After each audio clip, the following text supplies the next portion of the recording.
What's going on, guys? Zuko back with another Shadowlands video. How are you all doing? I hope you are doing well. Listen, we got another big key today. Plus 22 hauls. We're pushing into the 22s. We've done a couple of them now. I think I did a halls and a streets, and we've done a spires. Although I don't think the spires got timed, unfortunately, as I'm seeing here. We only have a plus 21. So we've done a couple of them now, but we're pushing. We're pushing there. This was the key that actually got me to 3075 rating. So again, we're getting up there on the rating as well. It's just really cool to consistently be getting these down. Now, I do think that pushing into the future, I'm going to be like shifting my focus a little bit more to the rogue, because I think the outlaw rogue just like actually has a little bit more to offer than the shaman. However, there are just very, very different tools between these two classes. So one thing I do want to highlight in this Halls of Atonement video especially is that the tools that a shaman can bring are incredible. And especially in the Halls of Atonement, which is it's a Venthyr dungeon, I was able to go Venthyr for the crew, and it's not really ideal. You kind of want to go Necrolord, but Venthyr is fine.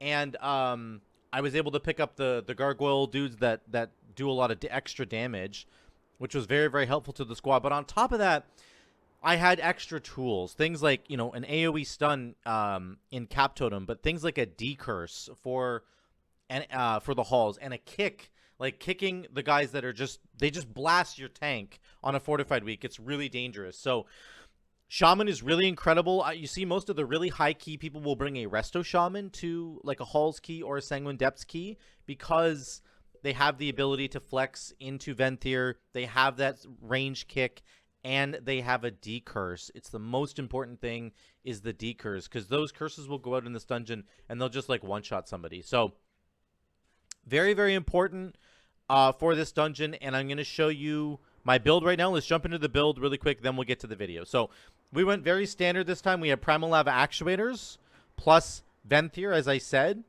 And then on our talent side, we just went Lashing Flames, Hot Hands, Fire Nova, Sundering, Ellie Spirits. This is very standard. You guys have probably all seen this a million times by now, but it's a pure fire build, and it's all about essentially getting big chain harvests out and detonating them with Fire Nova, because they add flame shocks to everybody, right? And then when you get a Hot Hand proc, you want to tab target through enemies and get those Lashing Flames debuffs on everybody so that your flame shock's doing a lot of damage. Overall, we ended up doing almost 15k once again. And you can see because of Primal Lava Actuators, Lava Lash is way up there, Flame Shock damage is way up there, and Fire Nova. So really good damage. Like, I'm happy with this.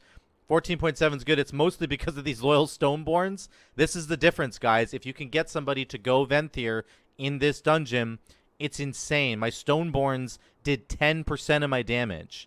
It's like really, really good. So pretty awesome stuff there. And then of course we went Theatar. I don't think I'm activated on him yet right now, but you get the T, which is really great.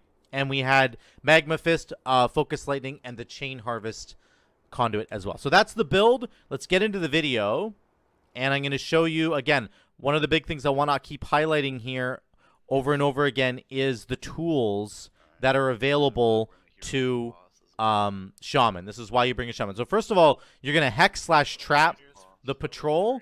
You don't ever want to fight that patrol while you're over here fighting Halkais. You're going to run to the left and start this Halkais shard pull with Lust. So we Lust, kick that curse, so you don't have to dispel it later. Big Chain Harvest, big Fire Nova. And we're kind of off to the races here. Worked. I'm kicking as much as I can. My stun's down. This is very dangerous for the tank. All those wicked bolts that are going off, whoever gets hit by those, it's like half your health is gone, basically. Stunning.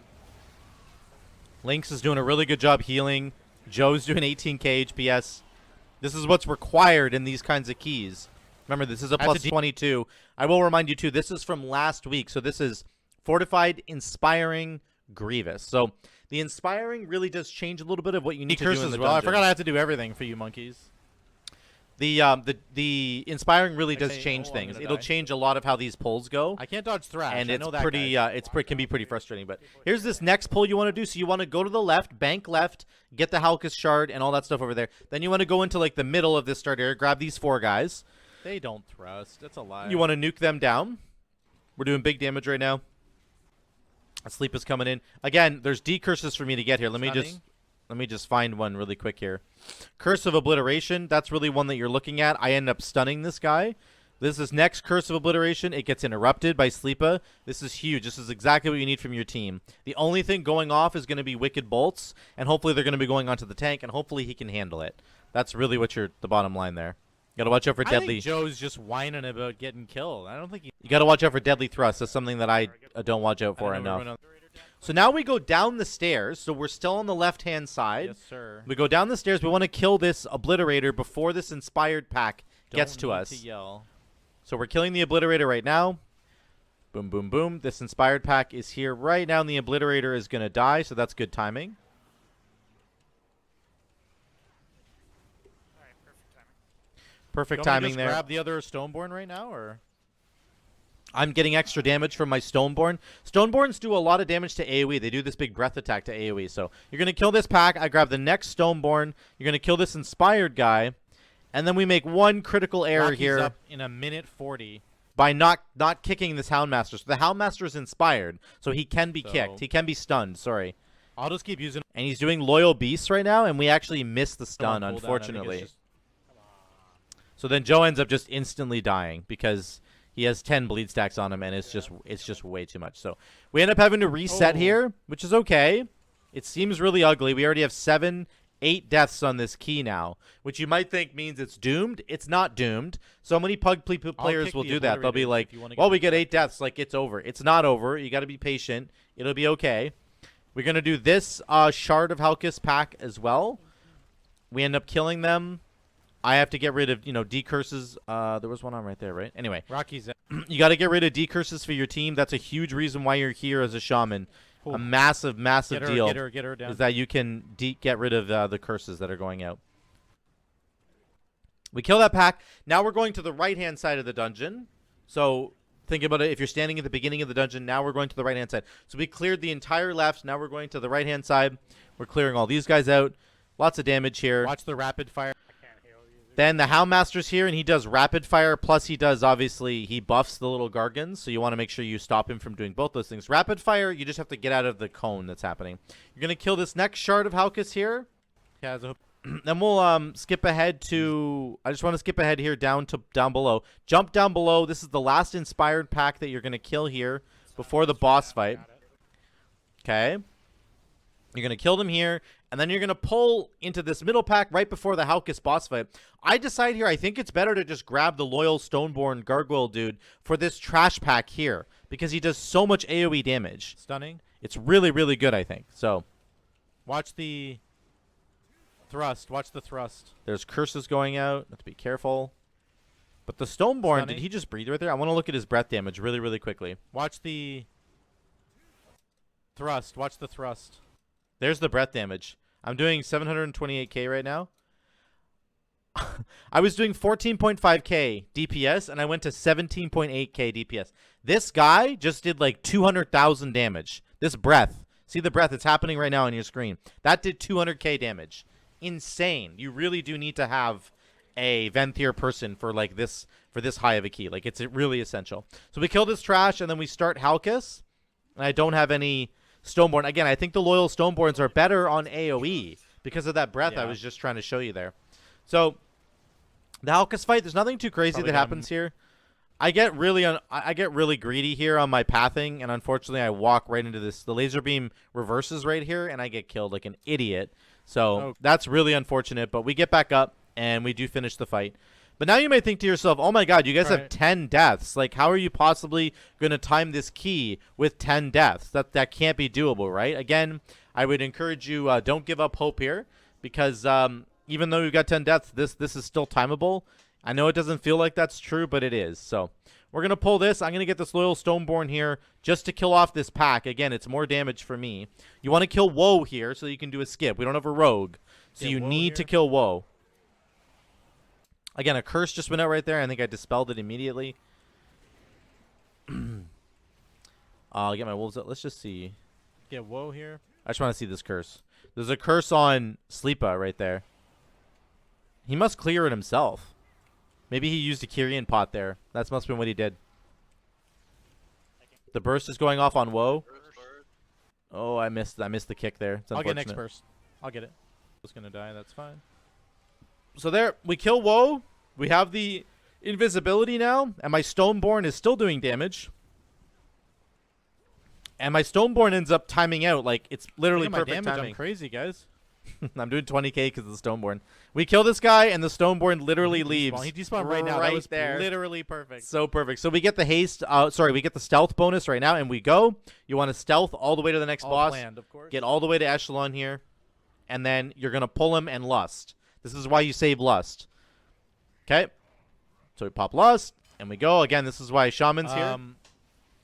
I will dispel links, I guess. Then I have a decision to make. I only have one decurse here. Who am I going to decurse on this team? It's, you know, it could be the healer, but it should be a DPS. Or should I do DPS? I feel like I should do DPS. Here's what a lot of people ask about. They're like, well, you should dispel the healer every time. Or dispel the person who has the curse circle on them. Like the circle that they have to bring in and land on the ads. You should always do that person because they need to get into the right position. That's not true. That person who gets the curse circle on them, sorry, like whatever the circle's called, they should always be able to get to the right place on their own. So it's on me right now. I actually back up like an idiot. My bad. But watch the hitbox on this. It's still going to get rid of all these corpses. My bad. So think it I ends got up some of working them. out. Okay, good. You should always just dispel the person who's doing like the most damage who cannot be dispelled on their own. That's what you should do. The person who has to do that curse circle, it's their responsibility to get into the right position. That's the bottom line. Batman, They're- the person with the circle can get in on their own. At least they should be able to. That's what I'm saying right there. So I'm always So I'd going to rather dispel dispel our somebody doing damage. survival hunter because he's doing crazy amounts of damage. So I dispel Sleeper right there. Lynx doesn't need to bring that circle anywhere, so he just brings it out. And then Sleeper just continues to pump as much damage as possible. And over the course of the fight, again, I'm the only decurse here. Over the course of the fight, I keep decursing him, and I end up doing an okay amount of damage, but Sleeper ends up doing 20k on a boss fight. So that's what you're looking for. That's exactly what you're looking for there. And you want to make sure that you plan This next accordingly. boss should die pretty quick. You want to make sure that you use these tools that you have as a shaman to make the damage of your entire group better. It doesn't matter about your damage. It matters if you're going to time the key. So we end up killing all these guys here. Them right here, we're going to Okay, we gotta pull Vi, plus I grab both the Stoneborns. I have double Stoneborn here. go. Okay? Oh my god. And then they're stupid idiots sit down. But anyway, you get the Vi Interceptor before the fight and get the Automa on the fight. Okay? Plus you're going to pull double Stoneborn here. My damage is insane because I have double Stoneborn. 30k damage right now. They're doing so much damage. So you want to get Vi down as quick as possible here. Make sure you get Vi down because he's just a really annoying Automa. He keeps shooting people. Then you'll get the haste buff. So it's basically like you have Bloodlust. It's like a mini Bloodlust. And then you're going to get down and you'll have cooldown reduction. And I have double Stoneborn. They're going to leave right now. But look at my damage. Just absolutely absurd the amount of damage you get right there. So that's how you want to pull this fight. You want to make sure you're kicking Elise. She does an AoE like Anima Bolt and a single target Anima Bolt. You want to make sure you're kicking both of them if possible, but definitely the AoE one. So you get her down. Boom, boom, boom. Get to the next room. Always AoE this room down. Even though it's Fortified Week, you need to AoE this room down. We have really good AoE tools with our group. We have a Survival Hunter and a Warlock, so we have lots of AoE. I'm really the only liability when it comes to damage, so I'm going to do my best, but don't worry about it, guys. It's just the way that it goes. Again, you're not really here because you're doing the top damage. You're here because you have other tools, and people really need to start wrapping their heads around that. Once again, we're not doing, insane amounts of AoE damage. We've also died 11 times on this key. You might think that it's doomed, but it's actually not doomed. We end up getting this room down fairly quickly here. yeah. We get through this mini boss. And I make a prediction here. I want to make sure the record's clear on this because Lynx contradicts me here.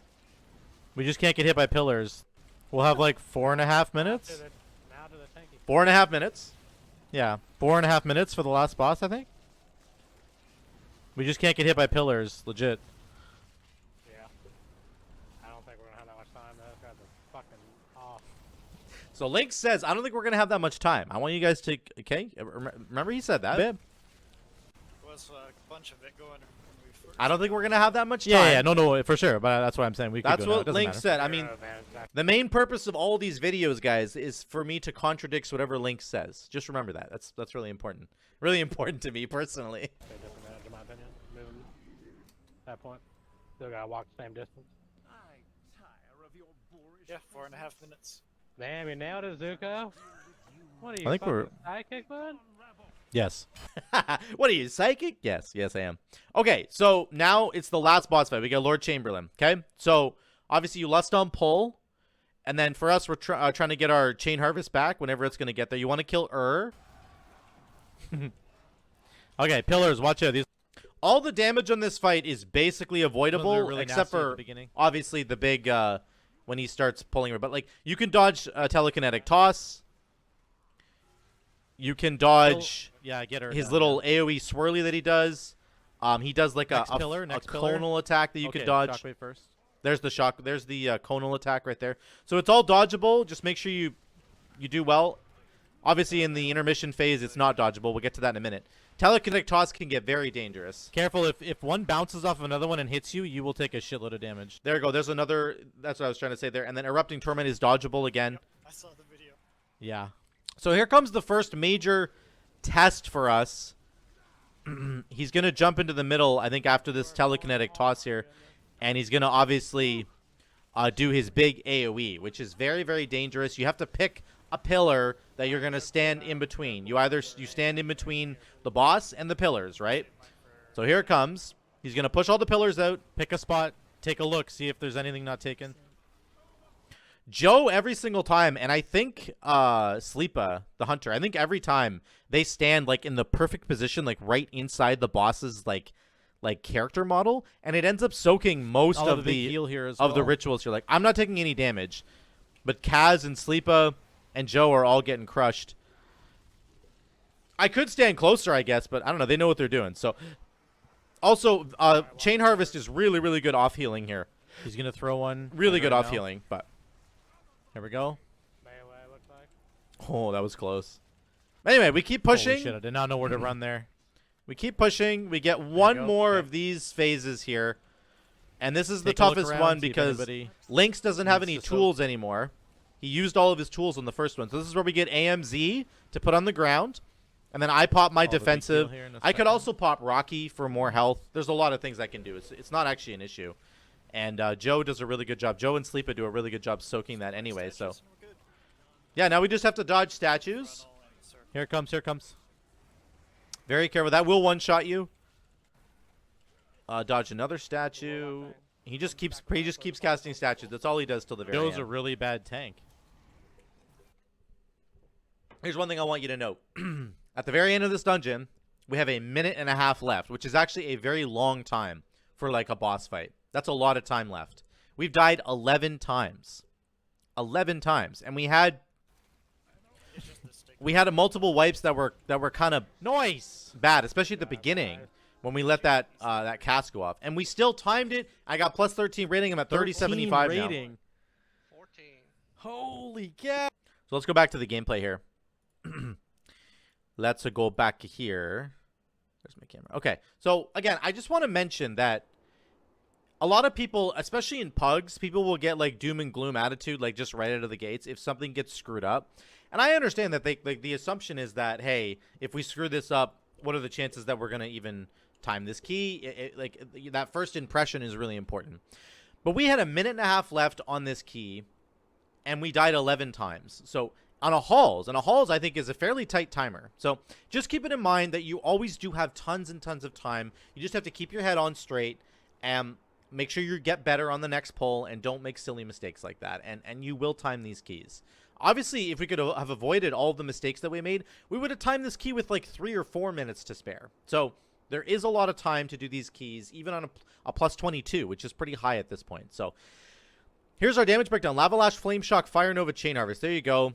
Obviously, it's going to be all of the fire-related abilities because that's the build that we were running. And the Stoneborns, of course, did so much extra damage. It's berserk. Like, absolutely crazy.